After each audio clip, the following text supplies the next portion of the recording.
व्रत को लेकर आई हूँ। व्रत का मतलब जरूरी नहीं है कि जो आप लोग सोच रहे हैं। व्रत ग्रुप और कंपनी से भी रिलेटेड होता है। हाँ, उदाहरण हम आपको ज़रूर देना चाहेंगे इसमें, क्योंकि उदाहरण इसलिए देते हैं कि ये सिंपल उदाहरण की वजह से ही आप लोगों को ये समझ में आएगा। क्योंकि हम लोग जो रोज़मर्रा की ज़िंदगी जी रहे हैं, उसमें जो काम कर रहे हैं वो हमें बेहतर तरीके से समझ में आता है। तो उसको उदाहरण रखकर अगर हम उसी के थ्रू समझाएं तो आपको बेहतर समझ में आएगा। इसलिए मैं घरेलू उदाहरण, शारीरिक उदाहरण या फिर रोज़ यूज़ होने वाले उदाहरण ही देती हूँ, ताकि आप लोगों को बेहतर तरीके से समझ में आए। तो व्रत हम लोग मान लीजिए घर के लिए, घर में ही हम लोग जो व्रत रखते हैं वो किसी न किसी ध्येय से होता है।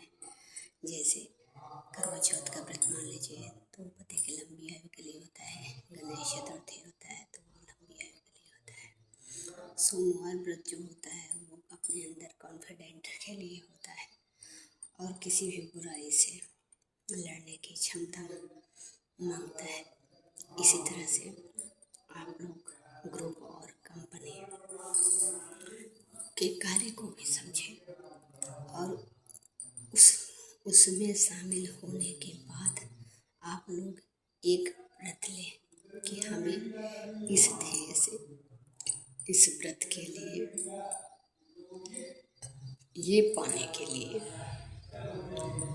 अगर ये खोना है, जैसे हम लोग भूख को मारते हैं, व्रत रहते हैं, खाना का त्याग करते हैं, तभी तो व्रत खा जाता है ना।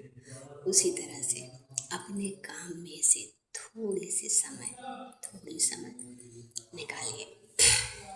ये सोच लीजिए कि रोज के रोज हम एक व्रत, एक अनुष्ठान या स्पीच के लिए कर रहे हैं।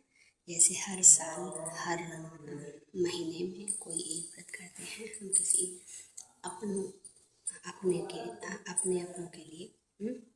उसी तरह से ये भी कार्य जो है वो भी तो अपनों के लिए है, क्योंकि अगर हम इसमें काम करेंगे तो ये हमारा वॉलेट इनकम देगा हमें, जिससे हमारे घर में प्रोडक्ट आएंगे।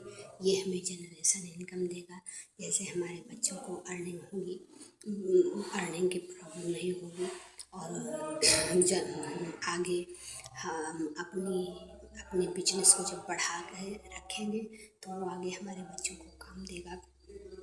प्लस अगर इधर हम लोग शेयरिंग करेंगे तो उससे हमारा केयर होगा। कहने का मतलब जब हम किसी को शेयर करेंगे तो उससे लोग आएंगे तो टीम बनेगी, यानी टीम बनाने का काम, मैचिंग इनकम हो गई हमारी, और प्रोडक्ट खरीदने का काम, वॉलेट इनकम हो गया, और ये क्या कहते हैं इसको, जनरेशन इनकम हमारे बच्चों की, हमारी पीढ़ी के लिए होगी। यानी हर तरह से जब हम थोड़े से समय को या स्पीच को देंगे, टाइम देंगे, उस पर काम करेंगे, चाहे वो 1 घंटा ही हुआ, 15 मिनट इस टाइम सुबह, 15 मिनट शाम, 15 मिनट दोपहर, 15 मिनट रात को, अगर 15 चौका 60, अगर हम 1 घंटे भी स्पीच को दे रहे हैं तो वो हमारा, कहते हैं ना लोग कि जो खुद पे सर्च करता है,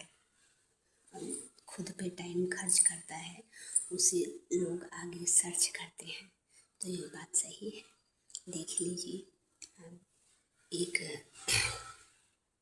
वृद्धा विधवा के पुत्र होकर भी घर घर काम करके, चाहे माँ ने जिस बच्चे को पाला वो बच्चा अगर खुद पे खर्च किया, मेहनत, लगन और निष्ठा से तैयार हुआ, तो आज देश का राजा बना बैठा है। APJ अब्दुल कलाम को देख लीजिए, हमारे राष्ट्रपति मिसाइल मैन कहे गए, क्यों बार बार साइकिल से ले जाके मिसाइल राजस्थान पोखरण में उड़ाने की कोशिश करना, बार बार बनाना, बार बार उन्होंने मेहनत की ना, खुद पे खर्च किया। लोगों के बीच बैठकर फालतू बातें करने या दिन रात उसी काम को खाना बनाने खाने में खर्च करने से अच्छा है जल्दी जल्दी काम कर टाइम निकाल कर 1 घंटे एसपीच को दे। 1 घंटे, लोग कहते हैं ना एक व्रत करो ये काम हो जाएगा। बताते हैं ना उठा योग, अगर पंडित के पास जाओ तो कोई ना कोई व्रत बता देते हैं, ये व्रत करो तुम्हारे ये काम सफल होगा। तो आज हम आप लोगों को बता रहे हैं कि 1 घंटा दो एसपीच को और साल भर तक भूल जाओगे हमें अर्निंग की ज़रूरत है। सिर्फ और सिर्फ खर्च करो। जैसे बच्चे का एडमिशन डालते हैं, साल भर बाद रिजल्ट आता है कि बच्चा कैसा है, खुद नहीं परख होती कि कितना भी बच्चा पढ़े, अगर परीक्षा में पास नहीं हो पाएगा तो उसे माना जाता है कि नहीं ये मतलब कमज़ोर है। तो कमज़ोरी कहाँ होती है, हम लोग ध्यान नहीं देते हैं। इसलिए माँ बाप, अगर बच्चा है तो माँ बाप की कमज़ोरी होती है कि उसको ध्यान नहीं देते।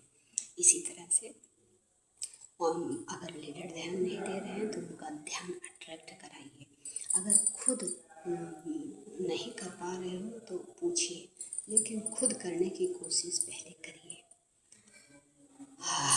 अपलाइन डाउनलाइन उस तरह से होती है, जैसे डाउनलाइन को ना अगर तैरना नहीं आ रहा है तो पहले छोड़ दिया जाता है।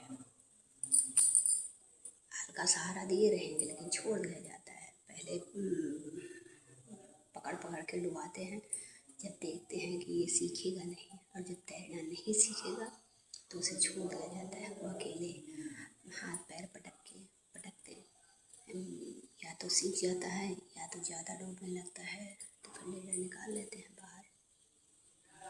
तो प्लीज़ आप लोग मेरी बात को ध्यान से सुनिए और इस पर काम करिए। आज के लिए इतना ही।